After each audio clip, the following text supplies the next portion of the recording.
آپ جانتے ہیں کہ امریکہ آخرکار پاکستان سے کیا چاہتا ہے؟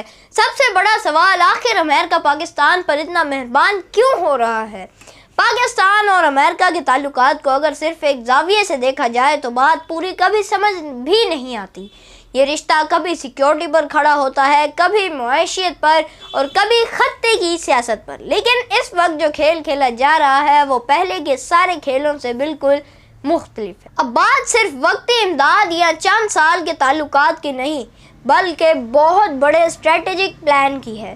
امریکہ جانتا ہے کہ مشرق وسطی کے حالات دن بدن بھڑک رہے ہیں۔ ایران اور خلیجی ممالک کے درمیان جو آگ سلگ رہی ہے اسے بجھانے کے لیے کوئی تیسرا ملک آگے آ سکتا ہے تو وہ ہے پاکستان، کیونکہ پاکستان کے ایران کے ساتھ پرانے روابط بھی ہیں اور سعودی عرب کے ساتھ بھائی چارہ بھی ہے۔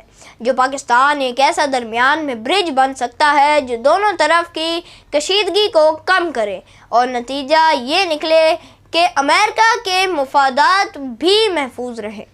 لیکن یہ کہانی صرف سیاست تک محدود نہیں ہے، اصل دلچسپی اسلحے کی دنیا میں ہے۔ سعودی عرب براہ راست امریکہ سے حق ویپن لے رہا ہے، لیکن چائنا کے ہتھیار بھی پاکستان کے ذریعے خطے میں اپنی جگہ بنا رہے ہیں۔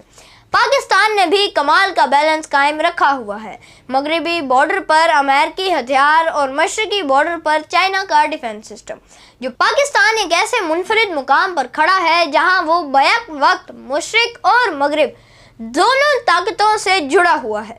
اگر ہم ایئر بیس والا معاملہ پاکستان میں ایران، رشیا اور چائنا کے ساتھ کھڑے ہو کر امریکہ کو یہ پیغام دیا کہ ہر بات پر سر ہلانے کا دور گزر گیا، لیکن دوسری طرف انسداد دہشت گردی، انٹیلیجنس شیئرنگ اور سیکیورٹی میں پاکستان امریکہ کے ساتھ تعاون بھی کر رہا ہے، اور یہ ہے وہ ڈپلومیسی جو پہلے کبھی اتنی مضبوط نظر نہیں آئی۔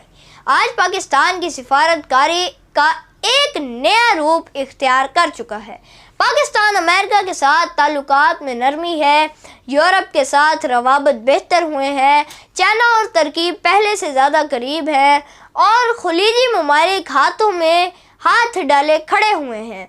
یہ سینٹر ایشیا میں پاکستان کا کردار اور مضبوط ہو رہا ہے۔ منرلز میں اربوں ڈالر کی سرمایہ کاری آنے والی ہے جو معیشت کو نئی سانس دے سکتی ہے، لیکن اصل سوال یہ ہے کیا یہ سب وقتی فائدہ ہے یا پاکستان واقعی اپنی پالیسیز کو جس کی بنیادیں ہیں وہ پائیدار بیس کے اوپر کھڑا کرے گا، کیونکہ تاریخ یہ بتاتی ہے کہ جیسے کہ امریکہ ناراض ہوتا ہے پاکستان کو کئی گنا نقصان اٹھانا پڑتا ہے۔ اور اس دفعہ اگر ہم نے آگے بڑھنا ہے تو صرف بیرونی سرمایہ کاری پر نہیں بلکہ اپنے ادارے مضبوط کرنے پر، اپنی معیشت کو مستحکم کرنے پر اور اپنے فیصلوں میں خود مختاری لانے پر زور دینا ہوگا۔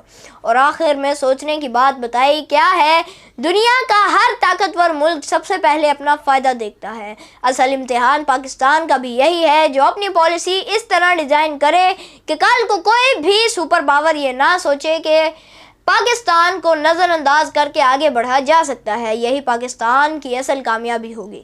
امریکہ کی مہربانی صرف اپنے مفاد کے لیے، جب تک پاکستان امریکہ کو فائدہ دے گا تب تک پاکستان امریکہ کے لیے سب سے خاص ہے۔ جہاں پاکستان نے انکار کیا سمجھو گیم از اوور اور ان تمام معاملات میں پاکستان بری طرح پھنس چکا ہے۔ آپ کی کیا رائے ہے کمنٹ سیکشن میں ضرور بتائیے گا۔ سلام پاکستان۔